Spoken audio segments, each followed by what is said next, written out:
Darby seorang pecandu narkoba. Dia harus melakukan rehabilitasi. Tiba-tiba Darby mendapat telepon dari salah satu keluarganya. Dia memberitahu bahwa ibunya masuk rumah sakit. Darby yang sangat khawatir langsung ingin pergi ke rumah sakit. Namun, karena dia sedang rehab, petugas rehab pun melarangnya pergi. Namun, Darby tetap ingin pergi.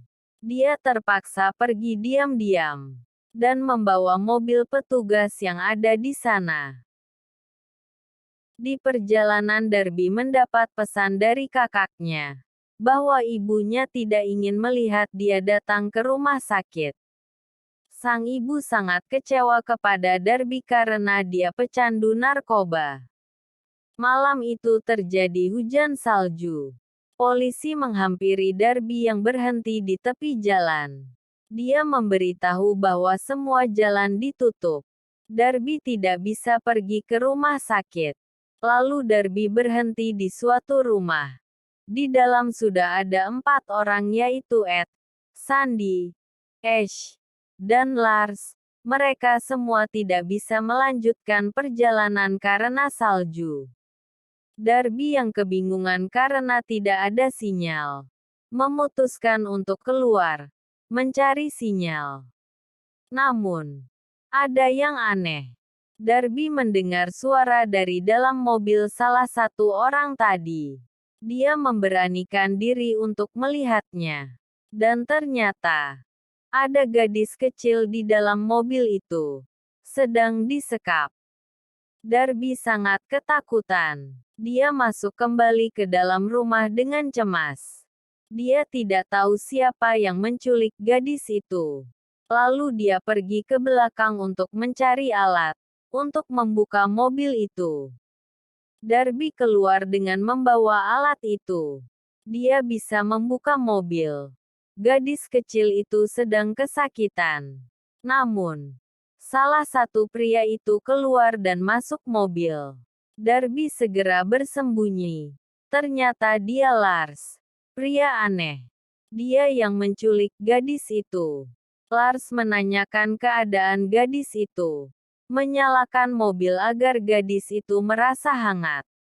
Dan kembali ke dalam rumah untuk mengambil sedikit makanan.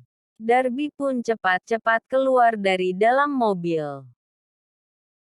Namun, Lars melihat jejak sepatu Darby. Lars pun curiga. Ada orang yang mengetahui bahwa ada gadis kecil di dalam mobilnya. Dia cepat-cepat mengecek Darby yang berada di belakang. Namun, Darby sedang bersama Ash. Lars pun pergi. Lalu, Darby menceritakan semuanya kepada Ash. Ash pun ingin membantu Darby. Dan mereka menyusun rencana mencari alat untuk melawan Lars. Darby keluar rumah sambil melirik ke belakang. Apakah Lars mengikutinya? Dan ya, Lars mengikuti Darby. Lalu, Darby masuk ke dalam mobil, membuka laksban gadis kecil itu. Dia bernama Jay. Jay memberitahu Darby bahwa ada 2 orang pria yang menculiknya. Darby kaget, dan dia melihat keluar mobil. Dan ternyata, Ash dan Lars lah yang menculiknya. Darby semakin ketakutan. Dia lalu keluar mobil. Dia berlari dan bersembunyi. Namun, Ash melihatnya. Dia segera masuk ke dalam rumah dan mengancam Darby agar dia tidak memberitahu Ed dan Sandy. Darby kembali duduk dengan rasa cemas dan takut. Lalu dia melihat Jay keluar dari mobil itu. Ash dan Lars juga melihatnya. Dia menyuruh Lars untuk pergi mencarinya.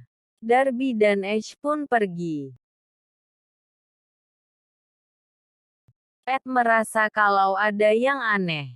Darby, Ash dan Lars mencari Jay. Namun, Darby terjatuh ke jurang dan Ash menembak-nembak Darby. Ed yang mendengarnya langsung keluar rumah. Dia melihat gadis kecil yang tidak sadarkan diri. Dia langsung membawanya ke dalam rumah. Gadis kecil itu adalah Jay. Dia sangat kedinginan. Darby berusaha mengelabui mereka berdua. Dan dia berhasil lari masuk ke dalam rumah.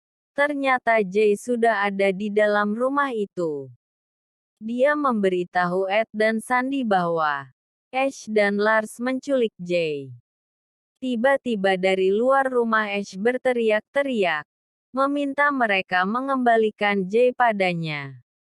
Namun, Ed dan Darby menolaknya. Ed memberitahu jika dia masuk ke dalam rumah, Ed akan menembaknya. Ash dan Lars sangat ketakutan. Mereka berdua mencari cara agar bisa mengambil Jay. Ash pun mendapat ide. Dia berteriak kepada Ed, jika Jay sangat membutuhkan obat, dan Sandy sebagai perawat pun membenarkannya. Dia menyuruh Ed agar mengembalikan gadis kecil itu pada mereka berdua. Namun, Ed menolaknya. Ash dan Lars mengambil dirjen berisi bensin, dan menyiramkan di luar rumah. Darby, Ed dan Sandy sangat takut jika mereka benar-benar ingin membakar rumah itu. Lalu Jay pun bangun. Ternyata dia mengenali Sandy. Dan ya, ternyata Sandy pun ikut berencana menculik Jay. Ed sangat kaget. Tidak menyangka istrinya ternyata terlibat. Dia memberitahu Ash dan Lars bahwa Ed tidak membawa pistol. Dan mereka berdua masuk ke dalam rumah. Ash segera memberikan obat Jay kepada Sandy. Dan Sandy segera menyuntikkannya ke Jay. Ed sangat marah kepada Sandy. Namun, Sandy menjelaskan bahwa dia melakukan itu karena butuh uang. Ed sangat kecewa. Lalu Ash menembak Ed dan Sandy karena tidak memberitahu di mana kunci mobilnya. Darby sangat ketakutan. Ash pun memaku tangan Darby di tembok.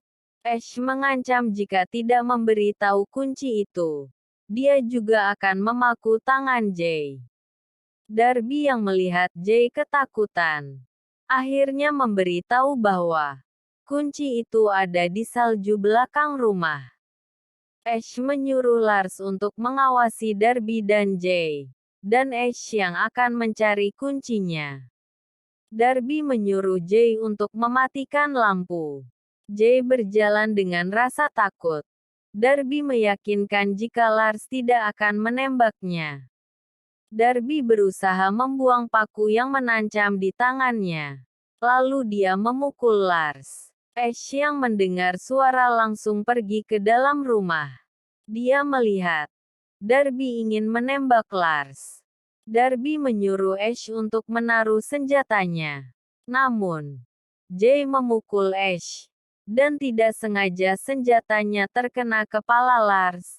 Dan membuatnya mati. Darby dan Jay berlari ke mobil. Dan segera pergi. Namun, Ash menembak ban mobil, sehingga membuatnya menabrak tiang lampu. Tak lama kemudian polisi datang. Ash berpura-pura minta pertolongan polisi. Dia memberitahu bahwa ada yang terluka di dalam mobil. Namun, polisi tidak percaya. Lalu, Darby segera keluar mobil dan menembak Ash. Namun, polisi malah menembak Darby. Lalu, polisi itu ditembak oleh Ash dan mati. Terima kasih sudah menonton. Jangan lupa subscribe. Sampai jumpa lagi di lain video.